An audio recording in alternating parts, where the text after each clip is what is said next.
대선을 하루 앞두고 참 입술이 바짝바짝 마를 거예요, 후보들도. 왜냐하면 역대급 박빙 대선이다 뭐 이런 말이 계속해서 나오고 있었으니까요. 서로를 향한 거친 설전도 이어졌습니다. 먼저 발언 들어보시고 이어가 보도록 하겠습니다. 국정 운영은 연습할 시간이 없습니다. 바로 실전입니다. 초보 아마추어가 아니라 검증된 프로의 실력이 있어야 한다. 동의하십니까, 여러분? 여러분이 보시는 것처럼 국정 운영 실력을 갖춘 준비된 후보가 누구 같습니까, 여러분? 근데 저런 짓 한 사람이 어떻게 경제 대통령을 한다는 겁니까? 민주주의를 제대로 하고 국민을 제대로 받들어 모시면은 경제가 성장되게 돼 있습니다, 여러분. 위정자나 정부가 이런 바보 멍충이 짓만 안 하면 우리나라 국민처럼 머리 좋고 근면 성실한 분들이 있는데 왜 성장을 못 하겠습니까? 안 그렇습니까? 야, 진짜로 격하게 붙었어요. 근데 최재문 교수님, 일단 아마추어라고 일단은 몰아붙였습니다. 윤석열 후보를. 그렇죠. 그러니까 이재명 후보 입장에서는 윤석열 후보는 행정 경험이 없잖아요. 검찰에서만 오랫동안 거의 26년인가 7년을 근무하고 대통령 이제 후보로 나온 거니까 이런 행정 경험이나 경제 능력이 검증되지 않은 후보라는 부분을 부각을 시키는 거죠. 왜냐하면 실제로 지금 그 대선의 구도를 보면 국민의힘은 구도적으로 정권 심판론에 기대서 지금 선거를 하고 있는 것이고 이재명 후보 측에서는 일단 그러니까 자질론, 뭔가 능력 이런 부분들을 좀 부각을 시키는 거거든요. 두 개가 지금 부딪히고 있어요. 과연 국민들이 어느 쪽에 손을 들어줄 거냐의 문제라고 보는데 국정심판론이라고 그러니까 정권심판론이라고 하는 이 구도로 가지고 싸우는 국민의힘과 개인, 인간 이재명이 갖고 있는 능력과 자질과 비전, 정책 이런 부분에 자질론으로 싸우고 있는 이 민주당 간의 충돌이라고 볼 수 있겠죠. 그런 부분을 부각시키기 위해서 이재명 후보는 국정 운영에 대한 연습할 시간이 없다. 왜냐하면 지금 위기 상황이고 이런 부분들에 바로 대통령이 누가 되든 그 사람이 국정을 잘 안정적으로 운영해서 경제 발전을 이바지해야 될 텐데 그런 부분이 과연 윤석열 후보가 가능하겠느냐 하는 부분에 문제점을 제기하는 거고 윤석열 후보는 거기에 반해서 이제 현 정부의 실정을 계속 공격을 하는 거죠. 이제 그게 결국 정권 심판과 연관돼 있는 거잖아요. 그래서 좀 심한 말을 쓰면 바보, 멍충 이런 말도 막 쓰잖아요. 현 정부에 대한 비판적 시각을 적극적으로 부각을 해서 정권 심판에 대한 표를 모으려는 의도 이 두 가지가 지금 충돌하고 있는 상황이라고 보여집니다. 네. 반면 최단비 변호사님, 지금 윤석열 후보 같은 경우는 이재명 후보의 그 선거 구호, 유능한 경제 대통령 그 부분을 빌려와서 반격을 했습니다.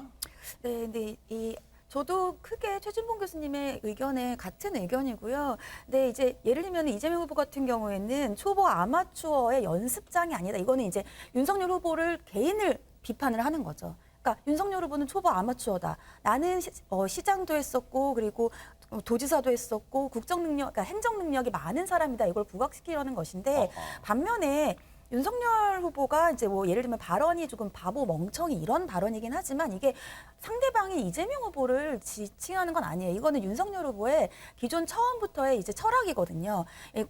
국가가 과도하게 어떤 시장이라든지 경제에 개입을 해서는 안 된다. 네. 예를 들면 부동산 정책 같은 경우에 과도하게 개입했기 때문에 지금 현재 이렇게 국민들에게 더 힘든 부동산 정책이 됐다. 이런 얘기이기 때문에 물론 표현이 조금 거칠긴 합니다만 본인의 기본적인 경제라든지 시장에 대한 철학을 얘기하고 있는 것이라서 이것이 굳이 또 상대방인 이재명 후보를 비판하는 건 아니다 이런 생각이 듭니다. 네, 이경 대변인. 네네. 우리가 지금 저렇게 편집된 영상만 봤을 때는 지금 우리 변호사님 말씀이 오르십니다. 그리고 우리 최진보 교수님 말씀도 오르신데 저 같은 경우에는 양 후보, 그러니까 저는 이제 이재명 후보는 당연한 거고 윤석열 후보까지 그 유세 현장의 메시지를 다 보거든요. 하나도 빠짐없이 다 봅니다. 영상으로도 보고 텍스트로도 봤고요. 그런데 특이한 점을 하나 발견했어요. 뭘까요? 이재명 후보 같은 경우는 그 지역을 가면은 저 영상에서는 마치 아마추어 얘기를 계속한 것처럼 나오지만 저거는 정말 일부입니다. 이거 편집하신 분은 분명히 알 거예요. 정말 극히 일부분이다라는 점. 그리고 저 얘기를 했던 것은 지금 우리나라 국민들에게 경제적으로 상당히 어렵습니다. 전 세계적으로 어려운 건 마찬가지지만 그런데 경제를 잘하는 대통령이 지금 절박한 거는 맞습니다. 그 얘기를 하려고 했던 것이고 제가 발견한 점이 뭐냐면 윤석열 후보는 지역을 이동하는데 메시지가 다 한결같습니다. 뭘까요? 다 똑같아요. 지금 문재인 정부가 나라를 망하게 했다. 바보 멍청이다. 똑같은 얘기를 지금 계속합니다. 뭐 저런 사람이 뭘 한다고 하냐 이런 식으로 뭐 비리가 많은 사람이 계속 똑같은 얘기만 합니다. 근데 이재명 후보는 지역이 바뀌면 메시지가 달라집니다. 지역에서 원하는 메시지가 다른 게 있거든요. 내 지금 지역에서 필요한 정책에 대해서 당신이 대선 후보인데 그러면 어떤 메시지를 나한테 줄 것이냐. 국민들이 이렇게 원하고 계시거든요. 그런 얘기를 하나하나 해가면서 풀어가는데 윤석열 후보의 메시지에서는 그런 점이 정말로 안타깝다. 만약에 제 얘기가 이재명 후보의 선대위에 있으니까 네가 거짓말하는 것이 아니냐라는 분들은 아마 찾아보시면 정말로 바로 확인이 가능하실 거라고 말씀드리겠습니다. 혹시 임승호 대변인 하시겠어요? 아니면은 해야죠. 네. 이재명 후보 뭐 지역마다 얘기가 바뀌긴 하셨죠. 어떤 지역 가서는 박정희 대통령이 공이 있다고 하시고 다른 지역 가서는 박정희 대통령이 지역 갈라치기 했다라는 식으로 얘기하시고 이렇게 어디 가서는 또 박근혜 대통령 존경한다 하시고 어디 가서는 존경한다 했더니 진짜 존경한 줄 알더라. 뭐 말씀이 바뀌시긴 했죠. 뭐 이걸 긍정적으로 평가하시는 것 같은데 저는 조금 유감인 것 같고요. 이재명 후보가 뭐 자신이 어떤 행정직을 윤석열 후보보다 많이 한 것은 분명한 사실이죠. 하지만 실질적인 지표를 봤을 때 이재명 후보의 취임 이후에 2018년, 2019년 경기도의 경제 성장률이 급속적으로 하락하는 그런 지표들이 분명히 저희 국민의힘 측에서 제시를 했고 과연 그런 분을 어떤 초보 대 유능의 프레임으로 가져가는 것이 이재명 후보에게 어떤 도움이 될까 싶고요.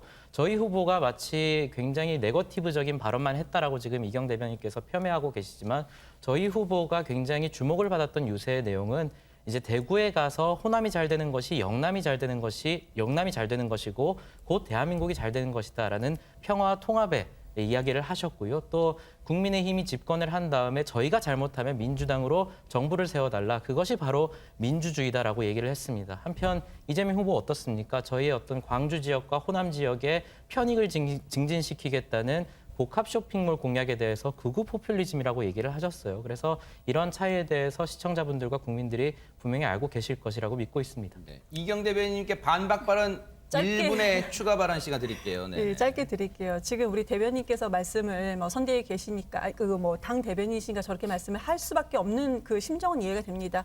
그렇지만 내일이 투표 날이에요. 그런데 명확한 사실을 얘기하는데 우리 대변인께서도 지금 얘기하는 것이 이재명 후보의 지역에서 저는 공약을 말씀드렸는데 네거티브를 또 하십니다. 그 얘기는 거의 뭐 짜집기식으로 했던 부분인 거고 그렇게 다 얘기한 건 절대 아니거든요. 아실 겁니다. 보신 분들은 아실 거예요. 그런데 저는 정책에 대해서 부재한 부분, 왜 계속 네거티브는 하냐. 국민들께서 네거티브를 원하는 것이 아니고 정책을 원한다. 그 말씀을 지금 드리고 있는데 반박하시는 것도 여전히 네거티브다. 마지막으로 팩트체크 하나 해드리면요. 경기도 경제성장률 무슨 뭐 떨어졌다 얘기하잖아요. 우리 17개 시도 전체적으로 다 떨어졌습니다. 그거를 얘기하셔야죠. 그러면 경기도 순위가 어느 정도냐 이거를 얘기하셨는데 순위는 그렇게 떨어지지 않았거든요. 그러니까 순위는 얘기하지 않고 경제 성장률 떨어졌다. 마치 경기도만 떨어진 것처럼 이렇게 얘기를 하는데 네. 선거 전날까지 마지막까지 네거티브만 하는 모습을 국민들께서는 좋아 보이지 않게 보실 겁니다. 정확히 1분 지켜주셨어요. 임승호 대변인님 혹시 재반박 시간 드릴까요? 1분? 예, 뭐 경제 성장률에 네네. 대해서 굉장히 마다하지 어떤 않으시네요. 역시. 네네. 순위가 떨어지지 않았다라는 어떤 식으로 방어를 하고 계신데요. 네. 그렇다면 결국엔 문재인 대통령 잘못이겠죠. 전국의 17개도의 어떤 GDP나 경제 성장률이 떨어졌다는 것은 지금 여당은 민주당입니다. 문재인 대통령이 지금 청와대에 계시거든요.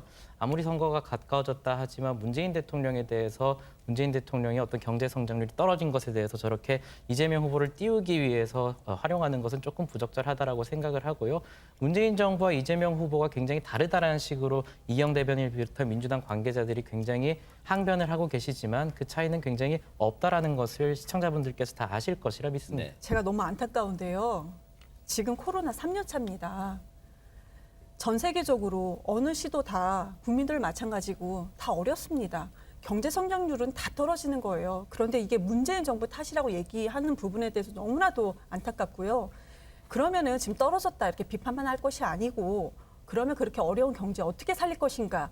그 현장에서 국민들은 그거를 바라셨을 겁니다. 그 얘기를 하셔야 되는데 계속 네거티브만 여전히 네거티브를 하는 부분에 대해서는 저는 개인적으로 실망인데 그렇게 생각합니다. 네. 후보들이요. 같은 표현을 썼는데 그 속뜻은 다른 게 있더라고요. 설전으로. 이 표현을 썼어요. 후보들이. 똑같이. 근데 그 속뜻은 달랐습니다. 들어보시고 이어가 보도록 하겠습니다. 옛날에 농사 지을 때 사실 일꾼 하나 뽑을 때도 일 잘하나 안 하나, 이것은 막걸리나 먹고 하루 종일 그 나무근에서 잠자지 않나, 이런 거 다 보고 뽑지 않습니까? 아니 무슨 콩밭도 못 메는 사람을 머슴으로 쓰겠어요, 여러분? 모든 선출직, 임명직 공직자는 국민을 주인으로 모시는 머슴이 되는 것이 민주주의입니다. 부정부패하는 머슴은 그건 머슴이 아닙니다.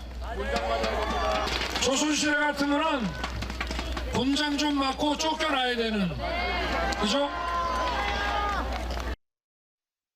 머슴이란 표현을 두 후보 모두 사용했는데 지금 저렇게 표현하고자 하는 부분, 공격하고자 하는 내용은 달랐는데 먼저 이번에는 임승호 대변인님 얘기를 좀 들어볼까요? 뭐 콩밭도 못 매는 사람이라고 이재명 후보가 말씀하신 게 아무래도 저희 후보를 지칭하려고 저런 표현을 쓰셨겠죠. 저희 후보가 콩밭도 못 매는 사람인지는 잘 모르겠는데 분명한 것은 이재명 후보는 콩밭을 불태우는 사람이다. 지금 대장동 문제가 한창 뜨거운데 민주당에서 지금 얘기하고 있는 것은 갑자기 윤석열 후보가 몸통이라는 식으로 후보는 얘기하고 있는데 어제 또 우상호 본부장 같은 경우에는 몸통인지는 잘 모르겠다. 또 이런 식으로 얘기를 하셔요. 그러니까 선대위 내에서도 지금 손발이 안 맞는 것 같고 그냥 상식적으로 생각을 해보면 됩니다.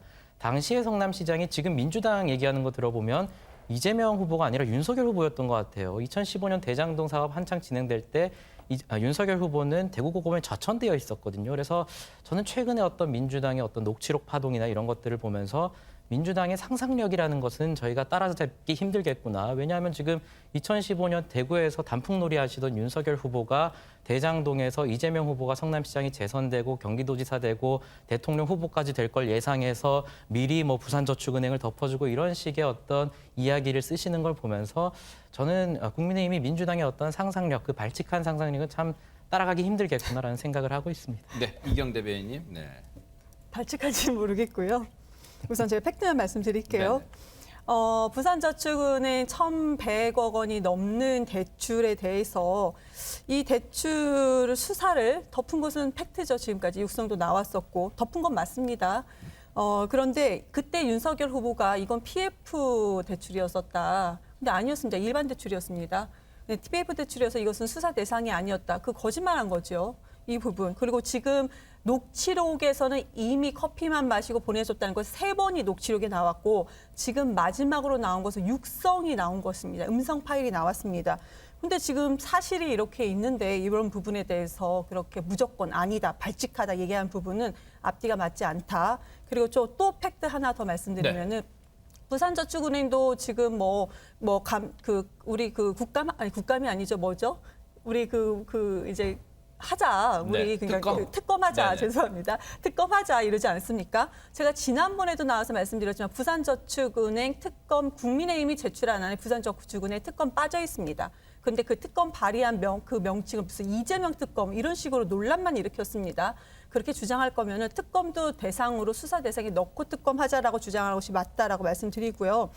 그리고 지금 머슴이니 일꾼이니 이런 부분에 대해서는 국민들께 이제 설득하기 위해서 했던 부분인 것 같아요. 근데 윤석열 후보가 본인이 머슴이라는 말을 할 수가 있는 자격이 있을까? 제가 영상을 많이 봤는데요. 윤석열 후보가 유세 현장에서 본인을 위해서 일하는 분들이 뭐가 마음에 안 들었을 때 반말하고 삿대질하고 했던 영상을 제가 목격한 것만 해도 2건이 있습니다. 아니 어떻게 본인을 위해서 일하는 그것도 다 큰 남성이었습니다. 또 여성도 있었고요. 어른이에요, 같은 동등한. 그런데 그렇게 학생한테도 반말을 하지 않는데 그런 식으로 반말을 하고 삿대질하는 분이 본인이 무슨 머슴이냐 이런 지적을 안 할 수가 없습니다. 국회에서 이제 의석수 다수당 의석수를 갖고 있는 민주당의 상황을 놓고도 두 후보가 설전을 벌였는데 어떤 내용이었을까요? 들어보시고 이어가 보도록 하겠습니다. 제가 사실 개인적으로 조언을 많이 듣습니다. 이 얘기를 꼭 하라고 여기 써놨어요. 173석 민주당 의석을 잘 활용해야 된다. 그리고 대통령의 행정 경험과 이 능력을 발휘해야 되는데 소수 야당 세력 같으면 할 수 있겠습니까, 여러분? 대통령이 정말로 좋은 철학과 가치를 가지고 용기 있게 국민들이 원하는 정책을 채택하고 국민이 원하는 성과를 만들어내기 위해서 강력하게 일을 해 나가야 되는데 국회가 와 발목 잡고 협조 안 하고 가면 하기 어렵거든요. 이 민주당 사람들은 국민들의 지지로 제가 대통령이 되면 180석을 가지고 제대로 정부를 운영할 수 없게 방해를 하거나 심지어는 우리 당의 이탈자들을 모아 저를 탄핵을 칠 수도 있다고 떠들고 다닙니다. 저는 하라면 하라 이겁니다. 저에게는 가장 막강한 정치적 지지 세력이 있습니다. 바로 국민 아닙니까, 여러분? 최진봉 교수님, 일단 이재명 후보는 의석수가 적은 당으로 뭘 할 수 있겠냐 직격탄을 날렸네요. 왜냐하면 이제 이런 거죠. 행정부와 입법부가 사실은 이제 같은 여당이 숫자가 많으면 아무래도 법안 통과라든지 아니면 국회 협조나 국회 동의를 받아서 해야 될 일이 많잖아요. 행정부가. 그런 일들은 원활하게 이루어질 수 있다 이런 얘기를 강조한 것 같아요. 그러니까 이재명 후보 입장에서 여당 프리미엄인 거죠, 결국은. 그러니까 여당이 지금 현재 그 숫자가 많고 이러다 보니까 만약 본인이 대통령이 된다고 하면 여당과 정부가 함께 일을 잘 추진할 수 있도록 할 수 있다. 손발을 잘 맞춰서 이걸 이제 강조한 거고. 근데 이제 야당의 대통령이 만약 후보가 대통령이 되게 되면 갈등이 일어날 가능성은 있잖아요. 물론 뭐 그렇다고 국회가 무슨 말도 안 되게 갈등을 할 수는 없고 뭐 이제 서로 가치관이 다른 어떤 입법을 하거나 입법 활동을 하거나 하면 행동을 했을 때도 인사청문회 과정에서 여러 가지 이제 충돌이 날 가능성이 있으니 국정이 좀 운영이 어려워질 수 있겠다 이런 주장을 하는 것이고. 네. 윤석열 후보 입장에서는 그 부분이 결국은 국민의 여론이 중요한 거지 국회 의사 이렇게 중요하냐 이렇게 얘기를 하는 거예요. 그러니까 서로에게 지금 필요한 얘기를 하고 있다고 저는 보고 중요한 건 누가 대통령이 되든 국회와는 어쨌든 잘 협력을 해야 돼요. 그래야 어쨌든 운영이 잘 되지 않겠어요? 행정부의 수반이 국회와 잘 협력하고 또 동의를 구하는 방법들을 잘 부드럽게 해서 협치하고 누가 되든 그런 과정에서 정부가 잘 운영될 수 있도록 하는 그런 묘미를 살려야 된다고 생각을 합니다. 네. 반면 최단비 변호사님, 윤석열 후보는 혹시 자신이 당선된 이후에 민주당이 다수 의석수를 이 무기로 뭔가 이 거세게 저항을 할 경우 이러이렇게 할 거다 또 이렇게 또 공세를 취했습니다. 그러니까 이제 막강한 정치적인 지지 세력엔 바로 국민이 있다. 이 얘기는 이제 현재의 여당의 민주당에서 거의 180석에 가까운 의석을 가지고 있기 때문에 윤 후보가 설사 대통령 당선이 되더라도 안정적인 국정 운영을 할 수 있겠느냐 이제 이러한 이제 얘기를 하고 있어요. 여기에 대한 답변이라고 저는 생각을 하고요. 네. 그 답변이라는 게 만약에 어떠한 법안을 통과시키고 싶거나 어떤 국정 운영을 하고 싶은데 단순히 다수 여당이라는 180석을 갖고 있다라는 것만으로 민주당의 의원들이 만약에 이것을 반대를 한다면 국민의 이익을 위한 것이 아니라 그러니까 당의 반대를 위한 반대를 한다면 그것은 국민으로부터 어떠한 지지를 받지 못할 것이고 명분이 없지 않겠느냐. 아무리 다수당을 가지고 있는 여당이라 하더라도 국민의 지지가 있다면 그것은 어렵지 않겠느냐라는 것으로 보입니다. 이경 대변인님과 임승호 대변인님의 발언은 그 두 후보의 이 발언마저 듣고 할게요. 왜냐하면 내일 투표 꼭 참여해달라는 호소 마저 듣고 두 대변인 얘기를 들어보도록 하겠습니다. 듣고 오겠습니다. 한 표 차로 결판이 날 수도 있습니다. 어느 동네에 군수 뽑는데 동표가 나온 데도 있어요. 그 문학진 전 의원은 3표로 떨어졌지 않습니까? 문세표. 혹시 만에 하나 있을 수 있는 그 가능성을 막으려면은 마지막 한순간까지 단 한 명까지 여러분 설득해서 저를 지지해 주시겠습니까? 3월 9일날 나라를 바꿔야 되겠다고 생각하시는 분들은 한 번도 빠짐없이 또 주변에 연세 드시고 거동이 좀 불편하신 분 계시면 잘 모셔서 꼭 주권 행사 하실 수 있게 도와주시길 부탁드립니다. 오늘 후보의 얼굴을 보셔도 알겠고 저를 보셔도 알겠지만 표정이 매우 밝아지지 않았습니까? 정치인의 얼굴에는 표심이 담겨 있다. 아주 초박빙 상태이지만 흐름 자체는 윤석열 후보의 정체, 이재명 후보의 상승세가 분명하다. 1.5% 정도 승리할 수 있을 것 같다고 한 저의 예측이 현실화될 것 같습니다. 이것의 추이를 좀 살펴봐야 되긴 하지만은 저희 후보가 뭐 그 여론조사 블랙아웃 기간에 들어가기 전에 뭐 조사에 따라 좀 다르지만은 5에서 8% 정도 사이에 이제 좀 지지율 격차를 유지하고 있었는데 결국엔 나중에 이제 그때까지 마음을 정하지 못하셨던 분들이 이제 네. 결국 그 투표 성향을 정하게 되면은 많게는 한 10%까지 차이 날 수 있다 이런 생각하고 있습니다. 자연스럽게 양당의 대변인들께 내일 투표에 임하는 각오 뭐 등등 포함해서 들어봐야겠어요. 1분씩만 들어보도록 하겠습니다. 이경 대변인 먼저 드리겠습니다. 저 우선 아까 조금 전에 뭐 윤석열 후보가 탄핵 얘기했던 부분 참 이거 좀 마음이 아픕니다. 탄핵 얘기 민주당 쪽에서 나온 적도 없었는데 저렇게 유세장에서 국민들을 향해서 했던 부분. 그래서 그런지 지금 우리 여성 유세 하시는 분들, 유세자들이 어르신들, 남성 어르신들한테 폭행을 당한 것이 제가 확인한 것만 3건이 있습니다. 그렇게 좀 국민들을 오히려 좀 폭행을 일어나게 하게끔 대선 주자가 그렇게 분위기를 만들어가는 부분에 대해서 좀 아쉬운 표현 좀 할 수밖에 없는 상황인 거고요. 이재명 후보 같은 경우는 지금 많이 아시겠지만 기초단체전부터 시작을 해서 민주당 내에서도 그렇게 요즘 말로 인싸가 아니었습니다. 아웃사이드였습니다. 그런데 성남 시민들이 이재명 후보를 시장으로 접하고 나서 경기도지사를 만들어준 거고 경기도민들이 이재명 후보를 지금 이렇게 대선 후보까지도 어떻게 좀 밀어주신 부분이 분명히 있습니다. 네. 이재명 후보는 본인의 삶에서 정책이 다 본인의 삶에 투영됐다고 했습니다. 그렇기 네. 때문에 많이들 아실 겁니다. 무상교복이라든지 네. 과일 같은 부분 그런 게 있습니다. 그런데 지금 한 표 한 표로 내일까지 해주셔야만이 네. 우리가 지금 분석한 결론은 네. 2.5% 정도 저희가 이길 것으로 분석을 네. 하고 있습니다. 내일까지 끝까지 네.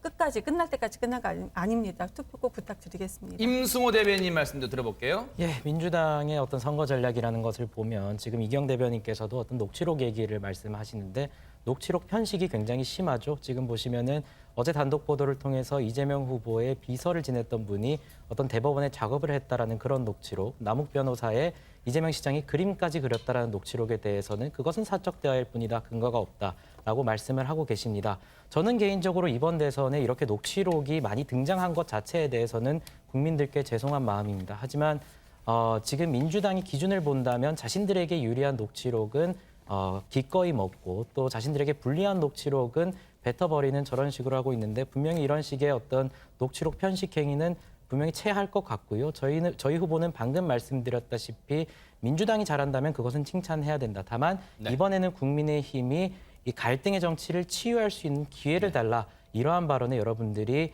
집중해 주시면 감사할 것 같습니다. 양당의 대변인들 말씀 들어보니까 양 후보의 오늘 마지막 유세도 뜨거울 것 같다 이런 생각해 봅니다.